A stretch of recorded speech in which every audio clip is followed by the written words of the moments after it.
नाज़रीन programme Hyderabad times सां गॾु आवां जो मेज़बान ज़फ़र हकड़ो। अॼु असीं हैदराबाद टाइम्स प्रोग्राम में अव्हांखे ॻाल्हि ॿोल कराईंदासीं सिंध जे मशहूरु SSP जेको कंधकोट कश्मोर ऐं शिकारपुर ज़िलनि में धाड़ेलनि सां मुंहुं ॾिनो जंहिं ऐं मुक़ाबला बि कया, काफ़ी माण्हू बि जेको आहे सो बाज़ियाब कराया धाड़ेलनि जे चंबे मां। मासूम समरत कुमार खां वठी ॿिया केतिरा ई जेके मुग़वी हुया उन्हनि खे बाज़ियाब करायो ऐं उते हिकिड़ो पंहिंजो असर रसूख़ ऐं पंहिंजो नालो छॾे वियो। पर वरी कुझु जॾहिं एहतजाज थिया, धरना लॻा ऐं धरणनि में कुझु माण्हुनि जेको आहे सो SSP अमजद शेख साहब जे ख़िलाफ़ु बाक़ाइदे कंपेन हलाई। उन में एहतजाज दौरान कुझु माण्हुनि खे एहतजाज मां उथारण जी कोशिशि कई वई या एहतजाज न करण जे हवाले सां जेके ज़ाहिर आहे इंतिज़ामी मामलनि ते जेके थींदियूं आहिनि शयूं उहे उन्हनि खे एहतजाज खां रोकियो, जंहिं खां पोइ सोशल मीडिया ते उन जे ख़िलाफ़ु मुसलसिल तनक़ीद बि कई वई ऐं उनखे जॾहिं समरत कुमार बाज़ियाब थियो, समरत कुमार खे बाज़ियाब कराए वारसनि ताईं पहुचायो त उन वक़्तु सोशल मीडिया जेको आहे सो अमजद शेख साहब खे तमामु घणो मथे खणी आई। पर वरी एहतजाजनि खां पोइ हिकिड़ो तसलसल आहे, हिकिड़ो सिलसिलो हूंदो आहे किथे जेको सरकारी मुलाज़िम हूंदो आहे, जेको कंहिं इदारे जो ज़िम्मेवार माण्हू हूंदो आहे त उन जूं के मजबूरियूं बि हूंदियूं आहिनि, उन जा के मामला बि हूंदा आहिनि। पर सोशल मीडिया ते कॾहिं उनखे निशानो बणायो वियो, कॾहिं उनखे जेको आहे सो मथे आंदो वियो। बहरहाल हीअ जेको धाड़ेलनि जो कल्चर आहे सिंध में, अॻ में बि असां सिंध टेलीविज़न नेटवर्क ते अमजद शेख साहब जो धाड़ेलनि जे हवाले सां इंटरव्यू कयोसीं ऐं तफ़सीली ॻाल्हि ॿोल कईसीं। अॼु बि उन ई हवाले सां ॻाल्हि ॿोल कयूं था। वरी जेका ताज़ी सूरत हाल थी, कश्मोर कंधकोट में धरना लॻा ऐं शिकारपुर में धाड़ेलनि खे चैलेंज कयो वियो ऐं सोशल मीडिया ते धाड़ेलनि जेके धमकियूं ॾिनियूं पुलिस खे, पुलिस अमलदारनि खे या पब्लिक खे, अहिड़े क़िस्म जूं शयूं, उन जी तफ़सीली अॼु ॻाल्हि ॿोल कंदासीं। अमजद शेख साहब असां सां मौजूदु आहे ऐं असां उन जे ऑफ़िस में मौजूदु आहियूं, पर हिन वक़्तु उन्हनि हैदराबाद खे जॉइन कयो आहे ऐं जीअं हैदराबाद में आया आहिनि त पहिरियों इंटरव्यू सिंध TV न्यूज़ उन खां करे रही आहे। ऐं कोशिशि कंदासीं त इहे जेके मामला थिया धाड़ेलनि जा ॿेलनि में ऐं माण्हुनि जे बाज़ाबी ताईं एहतजाजी धरना, उन हवाले सां तफ़सीली ॻाल्हि ॿोल कयूंसीं। अमजद शेख साहब, अवल त तव्हां हैदराबाद आहियो, हैदराबाद अचण ते तव्हांखे भलीकार, ऐं हीअ तव्हां जेको तमामु सख़्तु अॻ में बि तव्हां कश्मोर में कंधकोट में रहिया आहियो, शिकारपुर में रहिया आहियो, पर हीअ जेको आख़िरी टेन्यूअर रहिया 3-4 महीना, इहो हिकिड़ो वॾो चैलेंज हुयो अव्हां जे लाइ। धरना, एहतजाज ऐं तमामु वॾे पैमाने ते तहरीकूं, सरदारनि सां मुंहुं ॾियणो पियो, माण्हुनि जे बाज़ियाबी बि अव्हां जे लाइ चैलेंज बणिजी वियो। अवल त असांखे इहो ॿुधायो त जेको हीउ नंढिड़ो समरत कुमार अव्हां बाज़ियाब करायो ऐं उन जे पोयां कहिड़ा हथ हुया, ऐं जीअं सोशल मीडिया ते तमामु घणनि माण्हू तव्हांजी फेवर कई, हिमायत कई, पर कुझु माण्हुनि हिकिड़ा सुवाल उथारिया त भई समरत कुमार ईअं बाज़ियाब थी अचे, घर पहुतो, न मुक़ाबिलो थियो, न को पुलिस वारो ज़ख़्मी थियो, न को धाड़ेल ज़ख़्मी थियो, एॾियुनि शयुनि जा जेके इशूज़ आहिनि। हाणे इहो समरत कुमार जी बाज़ियाबी कीअं थी ऐं किथां थी, ऐं उन हवाले सां असांखे थोरो ॿुधायो त बाक़ी जेके मजमूई तौर ते धाड़ेलनि कारवायूं उन्हनि ते पोइ ॻाल्हि ॿोल कंदासीं। समरत कुमार जी छा कहाणी हुई? मां शुरू इन इशू खां कंदुसि समरत कुमार जो। बेसिकली मां जीअं शिकारपुर वियुसि त उन वक़्तु कश्मोर में हिकिड़ो गैंग ऑपरेटिव हो जेको ॿारनि नंढनि खे अगवा बराए तावान लाइ उहो पियो करे, अगवा पियो करे।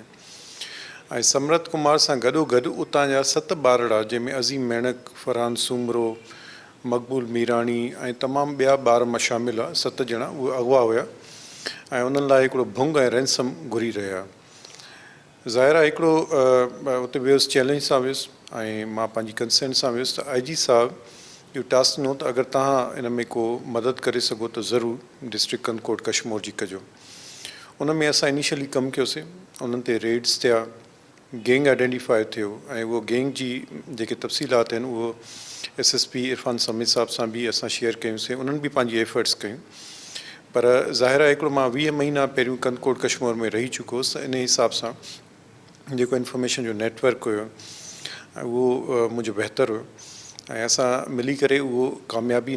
मनाईसीं ऐं इहो समरत कुमार बाज़ियाब थियो। उन सूरत हाल में इहो हुयो त असां इनिशियली इन्हनि जा कुझु माण्हू पकड़ियासीं ऐं उन में कुझु माण्हू जेके आहिनि असांजे माना उन में चालान बि थिया, इन सॼो गैंग आइडेंटिफाई थियो। ज़ाहिर आहे हिकिड़ो प्रेशर में अची करे हुननि आरड़ो असांखे बाज़ियाब थियो। इन जी सीक्वल में उनखां पोइ जॾहिं मूंखे लुक आफ्टर चार्ज मिली, तक़रीबन उहो 1 महीनो 18 ॾींहं रहिया, कश्मीर जो, त मां डेडिकेटली उन गैंग ते कमु कयो।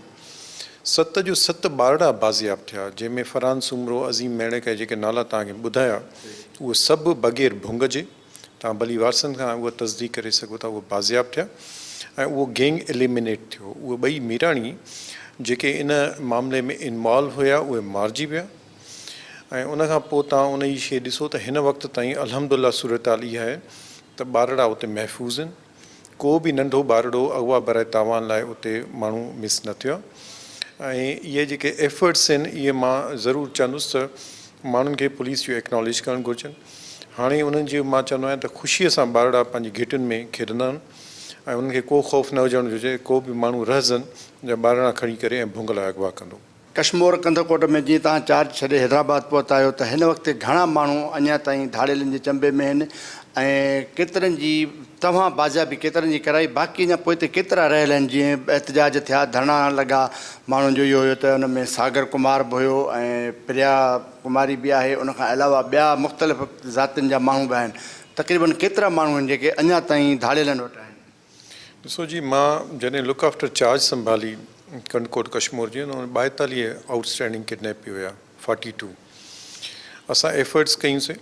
ऐं आख़िर में मां जॾहिं छॾे वियुसि त उन वक़्तु सिर्फ़ु 3 माण्हू आउटस्टैंडिंग किडनैप हुयो, जंहिंमें सागर कुमार बि शामिलु हो। प्रिया कुमारी जी ॻाल्हि था कयो, इहा डिस्ट्रिक्ट सखर जो आहे, जेको मुहर्रम में 2 साल पहिरियों 9 या 10 मुहर्रम ते घर जे ॿाहिरां सबील तां ग़ाइबु थी। डिस्ट्रिक्ट सखर आहे, संगरार जो इलाइक़ो हुयो, उतां ग़ाइबु थी। इन टेन्यूअर में तक़रीबन 53 ॼणा असां बाज़ियाब करायासीं, जंहिंमें डिस्ट्रिक्ट जैकमाबाद जा हुया, उनमें कुझु पुलिस एहलकार हुया जेके हनी ट्रैप ते विया, लाड़काणे जा हुया, ॿियनि इज़ला जा हुया ऐं इहे 53 जो 53 बग़ैर कंहिं भुंग जे ऐं असां पुलिस ऑपरेशन जे करे सियोसीं। 2 मेजर ऑपरेशन असांजा कचे में थिया, हिकिड़ो दुरानी मर जे इलाइक़े में थियो जेके 7 ॾींहं ताईं कंटिन्यू थियो ऐं जंहिंजे नतीजे में 2 कंबराणी जेके हुतां जा माण्हू हुया उहे असांजे बाज़ियाब थिया ऐं ममदाणी जेको ट्रक ड्राइवर आहे उहो बि बाज़ियाब थियो। उन में 12 तव्हांजी मीडिया बि रिपोर्ट कंदी रही त उन्हनि ॾींहं जो असांजी हिक ॿिए सां क्लैशिस हूंदा हुआ, फायरिंग हूंदी ऐं राति जो पुलिस खे कमज़ोर करण लाइ, उन कड़ो भञण लाइ उहो पुलिस ते अटैक कंदा हुआ, जंहिंमें शहीद कुदरतुल्लाह पिकेट हुयो, लेसूड़ी पिकेट आहे, हिते सीरियस हमला थिया धाड़ेलनि जा। अल्हम्दुलिल्लाह असां महफ़ूज़ रहियासीं, कुझु ज़ख़्मी थिया असांजे सिपाही, पर हुननि जो तमामु वॾो नुक़सानु थियो, उन्हनि जा ठाक तबाह थिया, उनजो नेटवर्क तबाह थियो ऐं तव्हां ॾिसो था उनखां पोइ अगवा बराए तावान में काफ़ी हद ताईं कमी आई कश्मीर में। उन जे अलावा गेहलपुर में असां हिकिड़ो ऑपरेशन कयोसीं जंहिंमें जानू ईंदड़ ऐं जेके इहे शहरनि जा गैंग हुया उहे सूमर शहर वारा उहे मारिजी विया, उन में इहे 2 मीराणी बि मारिजी विया। त उन में बि अल्हम्दुलिल्लाह हिकिड़ो सुठो असांजो नेटवर्क जेको कमु करे पियो त उहो तबाह थियो। कोशिशि इहा कई त इन्हनि 1 महीने 18 ॾींहंनि में जेको लुक आफ्टर चार्ज हुयो, लुक आफ्टर चार्ज अमूमन ईअं हूंदो आहे त जेके बेसिक या तव्हांजा कम हुजनि डिस्ट्रिक्ट जा उहे हलंदड़ थियनि, छोकी एसपी न हूंदो आहे त ॿिए एसपीअ खे एडिशनल चार्ज ॾिनी वेंदी आहे त जीअं को अगरि को कोर्ट या मैटर आहिनि या को डाक जा मामलात आहिनि उहे ॾिसे। पर कंदकोट कश्मीर खे मां पंहिंजो ज़िलो सम्झी करे उते फोकस कयो। 53 ॼणा बाज़ियाब कराइण 1 महीने 18 ॾींहंनि में को जोक न आहे, को मज़ाक न आहे। हिकु मुगवी जे पुठियां जेका असांखे महिनत करणी पई आहे उहा असांखे ई ख़बर आहे। घोटकी कंदकोट ब्रिज जो कमु रुकियल हो, जंहिंमें उन 3 इंजीनियर्स ऐं वर्कर्स हुया अगवा थियल आहे, उहे असां बाज़ियाब करायासीं। FC जो एहलकार हुयो ख़ालिद पठान, उहे असां बाज़ियाब करायासीं। ईअं ई हाई प्रोफाइल तमामु घणा हुया, जंहिंमें मुखी जगदीश हुयो बडाणीअ जो, उनजो नंढड़ो जयदेव हुयो, डॉक्टर मुनीर नाइच हुयो। इहे सभु मुंहिंजे लुक आफ्टर खां पहिरियों अगवा थियल आहे जेके असां बाज़ियाब करायासीं ऐं उन में पुलिस जी वॾी एफर्ट्स रहियूं आहिनि। पर ज़ाहिर आहे हिकिड़ी सोशल मीडिया ते कुझु स्टेक होल्डर जंहिंखे इहा शइ एक्सेप्टेबल न हुई, छो त उन्हनि खे ख़बर हुई त इहा शयूं उन तारीफ़ ते वञनि जेके बहितरी ऐं भलाईअ तरफ़ हूंदियूं। उन्हनि माण्हुनि जे ज़हन में शकूक शबात विधा, हिकिड़ी धरना स्टेज थिया, सभु कुझु थिया। मां सिर्फ़ु उन खां बेसिक क्वेश्चन इहो पुछो त जॾहिं अगवा बराए तावान जी अरूज ते हुयूं, जॾहिं मां लुक आफ्टर वरितो, जॾहिं 42 ॼणा अगवा हुया त इहे रोड ते उन वक़्तु धरना न हुया। जॾहिं उहा तादाद घटिजी करे 3 ते पहुती त इहे धरना छो? गॾोगॾु मां इहा बि ज़रूरु ॿुधाईंदुसि त धरना सिर्फ़ु पुलिस जो हुननि जो मक़सदु हुओ हिकिड़ो उन्हनि खे मलाइन करणु, हिकिड़ी जेके कारकर्दगी उनखे शेडो करणु ऐं इहा शइ हरू भरू इहा सोशल मीडिया ते कई त शायदि पोस्टिंग या ट्रांसफ़र थियण जे तासुर मां त उन में रंजिश में हीअं थियो फलाणो थियो या उहो पुलिस उनखे रिएक्ट बि करे, त मां भाइरनि खे बि चयो त मां पहिरियों बि हैदराबाद मां वॉलंटियर करे वियुसि, जंहिंजो गवाह उन वक़्तु IG गुलाम नबी मेमन साहिबु आहिनि। मां पाण पंहिंजी कंसेंट सां वियुसि, माण्हुनि जी ख़िदमत करणु वियुसि। हिन वक़्तु बि जॾहिं मां उतां आयो आहियां त हैदराबाद जी पोस्टिंग मिली आहे, जेको सेकेंड लार्जेस्ट डिस्ट्रिक्ट आहे सिंध जो। त मूंखे जे इन फारफलंग एरिया में, इन ट्रबल्ड एरिया में, जिते एॾो अॻुवा भराए तावान जा मसइला आहिनि, मां माण्हुनि जी ख़िदमत जो जज़्बो हुयो, ॿियो को बि इशू न हुयो जंहिंखे हिननि हिकिड़ो तमामु डिस्करेज कयो आहे ऐं उनखे हिकिड़ो माण्हुनि जी माइंड्स खे पॉइज़न कयो आहे। माना हर शइ में शयूं अहिड़ियूं कयूं अथऊं। मां तव्हांखे मिसाल ॾियां, जॾहिं कश्मीर में धरनो लॻो त हिकिड़ी बोगस ॻाल्हि उन वक़्तु शुरू थी, त मां को कर्नल रेंजर्स खे चयो या कर्नल रेंजर्स मूंखे चयो आहे त हिन ते फायरिंग करणी आहे। इहो एॾी हली जो माण्हू मूंखां क्वेश्चन करणु, मां चयो हे मुंहिंजा माण्हू आहिनि, मां त हिन सां गॾु वञी वियां जहिड़े दर्द में वेठा आहिनि। धरने में मां जॾहिं वियुसि त मां उन्हनि खे बि क्लियर कयो त इन्हनि ते कानूनी कार्रवाई थियणु घुरिजे। इन ई क़िस्म जी बोगस शयूं बाद में त मूंसां मनसूब करे या मुंहिंजे मुतलिक़ करे हुन करणु शुरू कयो। मक़सदु सिर्फ़ु इहो हुयो त माण्हुनि खे पुलिस सां परते करणु, जेको उन ऑपरेशन में या जेको रिलीज़िस में जेके कमज़ोर थिया माण्हू, जेके फैक्टर्स कमज़ोर थिया, जेके शरपसंद अनासिर कमज़ोर थिया, उहे न पिया चाहिनि त इहा कंटिन्यूटी थिए, इहा शइ अञा कंटिन्यू थिए। त असांखे बि उहो माना पुराणा ॾींहं खपनि पिया जंहिंमें हे ताक़तवर हुजनि, धाड़ेल एतिरा ताक़तवर हुजनि जो रोडनि तां माण्हू खणी वञनि, ॿारनि खे घिटियुनि मां खणी वञनि ऐं उन्हनि खे सरे आम जेको आहे इहो भुंगल आहे अगवा करे उनजी वीडियो रिलीज़ कनि।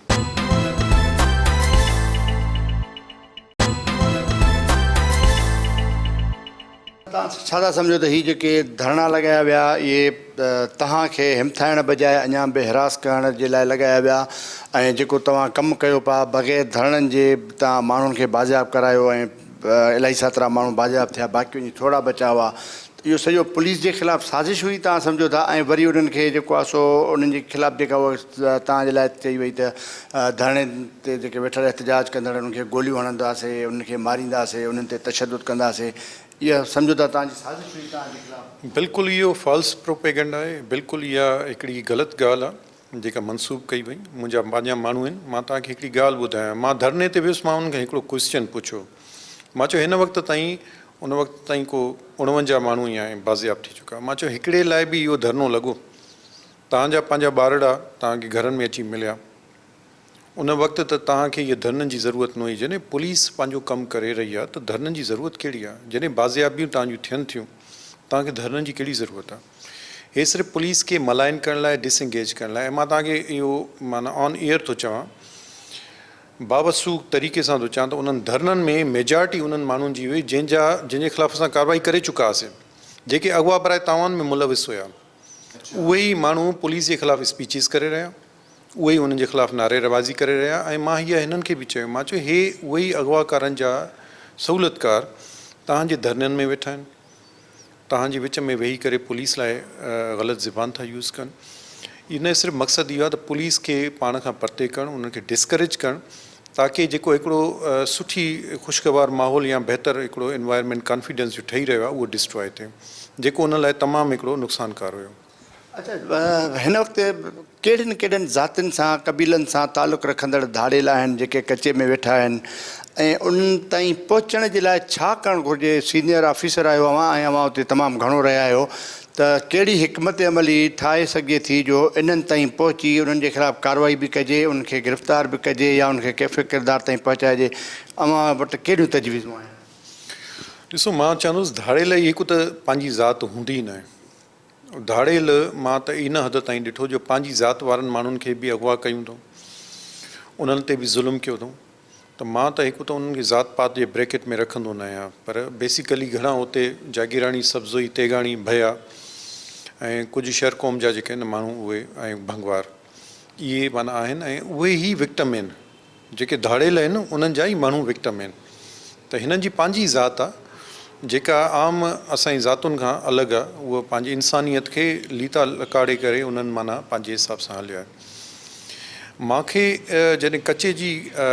थियोसि पहिरियों बि कश्मीर में, हिन दफ़े बि हिकिड़ो ई सॉल्यूशन नज़र ईंदो आहे त एक्सेसिबिलिटी वधाइजे, उते डेवलपमेंट वधाइजे। घोटकी कंदकोट जेको ब्रिज जो प्रोजेक्ट हली रहियो आहे, मुंहिंजे ख़्याल में तमामु हिकिड़ो टाइम चेंज कंदो, उनखे हिकिड़ो गेम चेंजर आहे। इन सां न सिर्फ़ु कच्चे जी एक्सेसिबिलिटी वधंदी, पर इहो हिकिड़ो अहिड़ो एनवायरनमेंट क्रिएट कंदो जंहिंमें धाड़ेल कल्चर ख़तमु थींदो। तव्हां ॾिसो दादू मोरो जेको ब्रिज आहे उहो थियण सां, या इवन जेको लाड़काणो खैरपुर ब्रिज आहे उन थियण सां ॾोहो केॾो ख़तमु थियो आहे। उते पहिरियों बेसिस हूंदा, इहे ठिकाना हूंदा जेके असां ॾिसूं था कंदकोट जे कच्चे में आहिनि या मेजॉरिटी उन में कंसंट्रेटेड। जॾहिं एक्सेसिबिलिटी वधंदी, माण्हुनि में ख़ुशहाली ईंदी,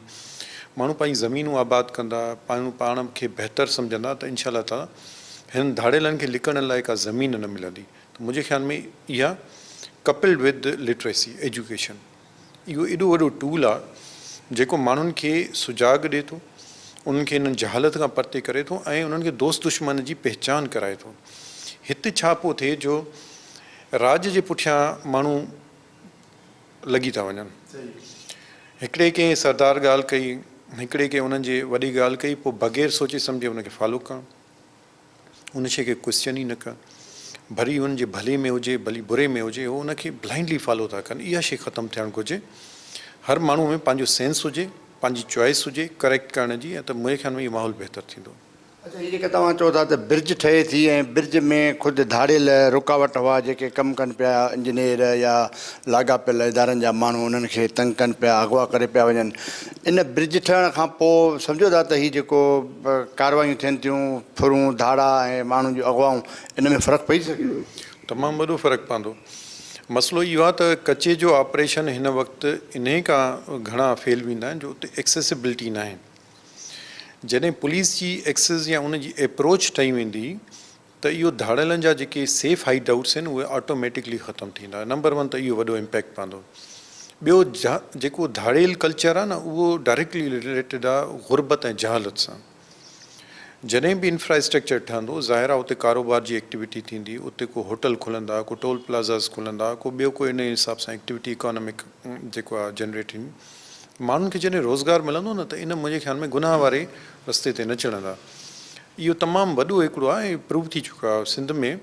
हिस्ट्री रही आहे त जंहिं बि एरियाज़ में अगरि धाड़ेल हुया ऐं उते इंफ्रास्ट्रक्चर ठहियो, माण्हुनि में ख़ुशहाली आई, त उन्हनि धाड़ेलनि खे अलॻि कयो। मटियारी तव्हां ॾिसो, हिते मुहिब शीदीअ जहिड़ा धाड़ेल तमामु ॾहका, पर हिन वक़्तु तव्हांखे उहो तमामु हिकिड़ो सेफ एनवायरनमेंट, तव्हांखे धाड़ेल कल्चर नज़र ई न ईंदो। माण्हुनि जी पंहिंजी ज़मीनूं आहिनि, उन्हनि खे आबाद करे रहिया आहिनि, पंहिंजे कारोबार खे करे रहिया आहिनि। त इहे जेके शयूं जॾहिं ख़ुशहाली ईंदी, हिन सरदारी जेको एक्सप्लाइटेशन सिस्टम खां आज़ादु थींदा, इनशा ताला उते धाड़ेल कल्चर बि ख़तमु थींदो। अच्छा अदनान साहब, हिकु त जेको आहिनि सरदारी निज़ाम, जागीरदारी निज़ाम, ऐं ज़ाहिर आहे त हिकिड़ो जीअं फितरी अमल हूंदो आहे त माण्हू फलाणे क़बीले सां तालुक़ु रखे थो, मुंहिंजो सरदार वेठो आहे, मुंहिंजी टेक आहे, मूंखे को मसइलो थियो त पाण छॾाए वठंदो या को मुंहिंजे मामले में अची वेंदो। हिकु त इहे पुलिस जे लाइ रुकावटूं बणियल आहिनि, सरदार ऐं जेके उतां जा वॾेरा जागीरदार। ॿियो जेके पीरनि जूं दरगाहूं आहिनि, दरगाहुनि जे हवाले सां मां ॻाल्हि हिन ते करे कंदुसि त जेका हीअ मासूम फातिमा फरो जो केस थियो, उन में तव्हां बि एरिया एॾे ई हुई, भला हद तव्हांजी न हुई, पर एरिया इहा हुई। ऐं इन केस जे हवाले सां मां छा चवंदा त इहो वाक़ई केतिरे क़दुरु सही आहे? ऐं ईअं दरगाहुनि ते पीरनि फ़क़ीरनि जी ते जेके जाली माण्हू वेठा आहिनि, जेके उन्हनि दरगाहुनि खे ख़राबु था कनि, दरगाहुनि जी जेका माण्हुनि जे ज़हननि ते सुठियूं शयूं आहिनि उन्हनि खे विराइनि था। जीअं सॼी सिंध में इहो चयो वेंदो आहे त सिंध पीरनि फ़क़ीरनि जी सरज़मीन आहे, त उन कॉन्सेप्ट खे ख़राबु करण जे लाइ जेके उहे माण्हू वेठा आहिनि, जेके अहिड़े क़िस्म जूं हरकतूं करे रहिया आहिनि, उन्हनि जे ख़िलाफ़ इहो फातिमा फरो जो केस जे हवाले सां इहा छा हक़ीक़त आहे? ऐं इन जी जेकॾहिं सही इन्वेस्टिगेशन कई वञे त इन में मुलविस जवाबदारनि खे केतिरी सज़ा अची सघे? ॾिसो, दरगाहनि या इन हिसाब सां मां चवंदुमि त सिंध, तव्हां सही चयो, सूफ़ियुनि जी धरती ऐं वलियुनि जी धरती, जिते असां मॉडरेट ऐं जेको आहे अमन पसंदि शहरियुनि जे हिसाब सां रहियासीं। इन तव्हां ॾिसंदो त एक्सट्रीमिज़म सॼी मुल्क में ईंदी आहे, पर हिते सिंध में उन असरु न थींदो आहे, सिर्फ़ु इन खां जो असां अमन जा दावादार आहियूं या उन्हनि जा शेदाई आहियूं। हे जेको इंसिडेंट थियो आहे फातिमा जो नंढड़ीअ, मां सिर्फ़ु इहो चवंदुसि त जेको बि इंसानु आहे न, उहो पंहिंजी नंढड़ीअ खे उन जी जॻह रखी ॾिसंदो न, उहो दर्द उहो महसूसु कंदो। त हिकिड़ी नंढड़ी ॿारड़ी जंहिंसां इहा इन अज़ियतनाक मरहले मां गुज़री हूंदी जेको उन सां ज़्यादती थी आहे उन में उनजी डेथ थी आहे त मुंहिंजे ख़्याल में इहे त जानवर आहिनि इहे त दरिंदा आहिनि जंहिं इहो कमु कयो आहे ऐं उन्हनि खे ओड़ी सज़ा मिलणु घुरिजे जेका हिकिड़े दरिंदे खे मिलंदी आहे हिकिड़े जानवर खे मिलंदी आहे उनखे सिविलाइज़ेशन में या सोसाइटी में रहण जो को हक़ न आहे जेका मुंहिंजी पर्सनल ओपिनियन आहे हिकिड़ी ॿी बि चवंदुसि त इन सां ज़ाहिर आहे सभु गंदा नथा थी वञनि हिकिड़ो माण्हू आहे इंडिविजुअल एक्ट कयो अथई उन सां इन जी रिवायत न थियणु घुरिजे त माना ज़ाहिर आहे अगरि दरगाहूं कुझु आहिनि लाल शहबाज़ कलंदर जी दरगाह आहे या शाह अब्दुल लतीफ़ भिटाई जी आहे माण्हू वेंदा आहिनि ऐं उनजी अटैचमेंट हूंदी आहे ऐं माना सूफ़ीज़म जो मुंहिंजे ख़्याल में वधाइण में वॾो हिननि जो हिकिड़ो हथु रहियो आहे त इहे जेके चंद गंदा किरदार आहिनि उन्हनि सां मुंहिंजे ख़्याल में असांजो पूरो सिंध इहो दाग़दार न थियणु घुरिजे उनजो इंडिविजुअल एक्ट आहे ऐं उन्हनि खे उहा अगरि सज़ा ॾिजे त इनशा ताला उहा डेटरेंस क्रिएट थींदी उहा अॻिते कंहिंजी हिमत न थींदी की नंढड़ी फ़ातिमा ते हथु विझी सघे अच्छा अवां हिते रहिया ऐं डॉक्टर अजमल सावंत जेको तव्हां गुज़िरियल इंटरव्यू में पाण ई ॿुधायो त तव्हांजो तमामु सुठो दोस्त हुयो ऐं तमामु हिकिड़ो बहितरीनु पढ़ियलु गढ़ियलु माण्हू हुयो उन जे केस जे हवाले सां ऐं हिन फ़ातिमा फरोड़ो जे केस जे हवाले सां पुलिस खे छा करणु घुरिजे ऐं हिन वक़्त ताईं उन डॉक्टर अजमल जा सावंत जा जेके क़ातिल आहिनि उहे अञा ताईं शायदि गिरफ़्तार न थी सघिया आहिनि जेके मुख्य माण्हू आहिनि ऐं अञा उन्हनि जो झेड़ो बि बरक़रार आहे कुझु माण्हू हिकु उनखां बाद में बि हिक ॿिए जा माण्हू मारिया विया आहिनि छा था सम्झो त अजमल सावंत जा क़ातिल गिरफ़्तार थींदा ऐं फ़ातिमा फरोड़ो जो खे इंसाफ़ ॾेई सघंदा मुंहिंजे ख़्याल में असांखे पुरुमीद थियणु घुरिजे ज़रूरु देरि थींदी आहे कंहिं शइ में पर अलाह कंदो इनशा ताला इहा ई पुलिस हूंदी जेका उन शऊर जे क़ातिल जेको डॉक्टर अजमल जी सूरत में थियो या इंसानियत जो जेको क़तलु थियो आहे फ़ातिमा जे सूरत में उहो ॿिन्ही जी क़ातिलनि खे गिरफ़्तार कंदी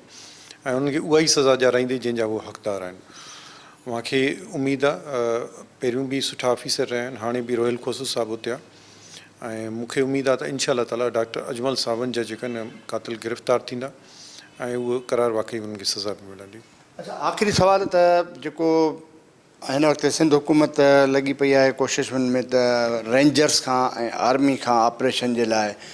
जेको आहे सो मदद वठूं ऐं जेकॾहिं सम्झो था त रेंजर्स आर्मी ऐं पुलिस इहे टई इदारा गॾिजी ॿेले में दाख़िल थींदा ॿेले में ऑपरेशन कंदा त उहा कामयाबी मिलंदी या उहा पुलिस अकेले सिर्फ़ु कमु करे सघे थी जो बग़ैर कंहिं रेंजर्स जे मदद ऐं आर्मी जे मदद खां बिना पुलिस बि करे सघे थी या इहे टई क़ुवतूं गॾिजी करे ऑपरेशन कनि ऐं धाड़ेलनि खे कैफ़े किरदार ते पहुचाए सघंदा ॾिसो पुलिस ज़ाहिर उन कैपेबिलिटी त आहे ऐं जेको अमुन थियो कंहिं दौर में पुलिस ई करायो पर हिन वक़्तु शायदि वक़्त जी ज़रूरत इहा आहे त उनखे असिस्टेंस लाइ मदद लाइ रेंजर्स ऐं आर्मी खे अचणु घुरिजे हिन वक़्तु एक्स्ट्रा ऑर्डिनरी हालात आहिनि उहा वजह इन ई का आहे जो उन्हनि वटि जेका वेपनरी अची वई आहे धाड़ेलनि वटि या उन्हनि वटि जेको भुंग जो जेको इहो करे उन्हनि वटि जेको फंडिंग अची वई आहे जंहिंसां उहे एम्यूनेशन ऐं आर्म्स ख़रीद कनि था पुलिस में शायदि उहो काउंटर करण लाइ उहा हिन वक़्तु कैपेबिलिटी न आहे उहे जेके मिलिट्री ग्रेड जा वेपन्स आहिनि अगरि उहो मिलिट्री ग्रेड जे वेपन सां ई उन्हनि खे असॉल्ट कजे या काउंटर कजे त मुंहिंजे ख़्याल में को बहितर रिज़ल्ट ईंदा त अगरि इहे टई फोर्सिस मिली करे ऑपरेशन कंदियूं त नताइज इंशाल्लाह तमामु बहितर ईंदा वॾी महिरबानी अमजद शेख साहब नाज़रीन अमजद शेख साहब SSP हैदराबाद जो अवां ॻाल्हियूं ॿुधियूं हुनजो चवणु आहे त फ़ातिमा फरोड़ो ऐं डॉक्टर अजमल सावंत जो जेको बेदर्दी सां क़तलु थियो उन्हनि खे इंसाफ़ मिलणु घुरिजे ऐं हुननि जी इहा कोशिशि आहे त उन्हनि खे इंसाफ़ ॾियारनि बाक़ी जेको हीउ रोडनि ते धरणा हया विया ऐं जेको कश्मीर कंधकोट में उहो हिकिड़ी पुलिस जे ख़िलाफ़ु जेका पुलिस कमु करे रही उन जे ख़िलाफ़ु हिकिड़ी वॾे पैमाने ते साज़िश हुई ऐं उन्हनि धरणनि में शामिलु उहे माण्हू हुआ अॻ खां अॻिरां ऐं घणो तइदादु उन्हनि माण्हुनि जो हुयो जिन जे ख़िलाफ़ु हू अॻवा बराए तावान ऐं ॿियनि क्रिमिनल केसिस में हू कार्रवाइयूं करे चुका हुआ ऐं उन्हनि पुलिस खे बदनाम करण लाइ ऐं पुलिस जा रस्ता रोकण लाइ अहिड़े क़िस्म जी साज़िश करे कुझु माण्हुनि खे शहरनि खे उत्साहे उन्हनि खे अॻियां करे ऐं हू उन्हनि जी बैक ते वेही रहिया जंहिंजे करे हुननि जेको आहे सो पुलिस खे बि डिस्टर्ब कयो ऐं उते जेको कार्रवाइयूं हलनि पियूं उन्हनि खे मुतासिर करण जी कोशिशि कई प्रोग्राम हैदराबाद टाइम जो वक़्तु पुॼाणी ते पहुतो आहे ईंदड़ प्रोग्राम ताईं पंहिंजे मेज़बान ज़फ़र हकड़ो खे ॾींदा इजाज़त तेसि ताईं सदाईं गॾु